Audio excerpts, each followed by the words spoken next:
지난해 경찰 신변 보호를 받던 여성의 가족을 살해한 이석준 사건, 아마 기억들 하실 텐데요. 당시 공무원이 피해 여성의 개인정보를 흥신소에 불법 제공한 것으로 드러나서 논란이 일기도 했었습니다. 법원이 이 공무원에 대해서 징역 5년을 선고했습니다. 문예슬 기자입니다. 한 남성이 주택가를 서성입니다. 사귀던 여성의 집 앞인데 이후 집으로 올라가 어머니를 흉기로 살해했습니다.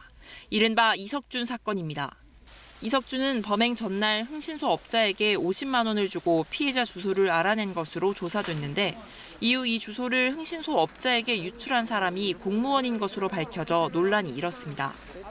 서울 동부지법은 어제 개인정보보호법 위반과 특가법상 뇌물 혐의로 재판에 넘겨진 수원 권선구청 공무원 박모 씨에게 징역 5년에 벌금 8천만 원을 선고했습니다. 재판부는 공무원이 일반 국민의 개인정보를 누설해 살인사건까지 일어났다며 범행 규모가 가볍지 않다고 밝혔습니다. 박 씨는 재작년부터 2년 동안 주소나 차량 정보 등 개인정보를 조회해 흥신소에 넘긴 것으로 조사됐습니다. 지금까지 흥신소에 넘긴 개인정보는 1000여 건, 모두 4천여만 원을 받아 챙겼습니다. 당시 박 씨는 도로조명 과태료 부과를 위해 부여받은 차적 조회 권한을 이용해 이석준 사건의 피해자 주소를 알아낸 뒤 흥신소로 넘긴 것으로 파악됐습니다. 이때 박 씨가 받은 대가는 단돈 2만 원. 이후 흥신소 업자에서 다른 흥신소 업자로 모두 4단계를 거쳐 이석준에게 전달됐습니다.